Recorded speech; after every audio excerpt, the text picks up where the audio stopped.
সেদিন ছিল শ্রাবণ মাসে ৩য় সোমবার, আর আমরা গেছিলাম পুরুলিয়ার বিরিঞ্চিনার ধামে বাবার মাথায় জল ঢালতে। খুব রোদ ছিল না, হালকা মেঘলা গুমোট একটা গরম ছিল। বাইকে যেতে বেশ ভালোই লাগছিল, কিন্তু রাস্তাটা একটু বেশিই ছিল। আদ্রা থেকে রঘুনাথপুর হয়ে সোজা রাস্তা। নেতুরিয়ার সামনে শাকম্ভরি প্ল্যান্টের ভেতর দিয়েই ছিল মন্দিরে যাবার রাস্তা।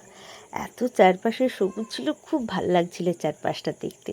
তারপর পৌঁছে গেছিলাম মন্দিরে। গিয়ে দেখি বেশ ভালোই ভিড় হয়েছে। ওখানেই পুজোর সমস্ত জিনিস কিনতে পাওয়া যায়। আমরা ওখানেই পুজোর সমস্ত সরঞ্জাম কিনে নিয়েছিলাম।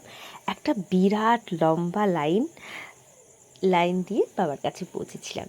লাইনে দাঁড়িয়ে যেরকম হয় আর কি, একটু ঝামেলা, একটু চেঁচামেচি, হাসাহাসি। তারপর পৌঁছে গেছিলাম বাবার কাছে। আমরা দুজনে একসঙ্গে বেশ ভালোভাবেই পুজো দিয়েছিলাম। ভিড়টা খুব বেশি ছিল, ভেবেছিলাম কি জানি পারবো কি না একসঙ্গে পুজো দিতে, তো বেশ ভালোভাবেই দিয়েছিলাম পুজোটা। তারপর ওখানে সমস্ত দেবতারা আছে, তাদেরকে প্রণাম টনাম করে ওখানকারই ধারার জলে ফুল জল খেয়ে আমরা একটুক্ষণ ওখানে বসেছিলাম আর দেখছিলাম চারপাশটা যে কত ভিড় ছিল। দেখতে দেখতে ফাঁকা হয়ে গেল, বেশ ভালো লাগছিল বসে থাকতে।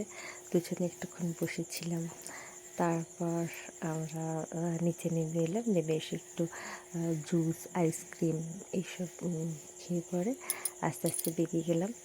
বেরিয়ে যেতে যেতে আবার সেই শাকম্ভরি প্ল্যান্ট হয়ে গেলাম। সবুজে ঘেরা চারপাশ, কী যে ভালো লাগলো। যেরকম সবুজ ছিল সেরকম ধুলোও ছিল, মারাত্মক ধুলো খেয়েছি সেদিন। যাকে খুব ভালো লাগলো। রাস্তা তাকাতে যাচ্ছিলাম যে এটা কোথায় এটা কোথায়, ও আমাকে বলতে বলতে যাচ্ছিলো। বেশ ভালো লাগছিলো, এখন নতুন নতুন জায়গা এক্সপ্লোর করছি। খুব ভালো লাগছিলো, খুব ভালো কেটেছিল একটা দিন। ঠিক আছে, টাটা, পরে আবার দেখা হবে।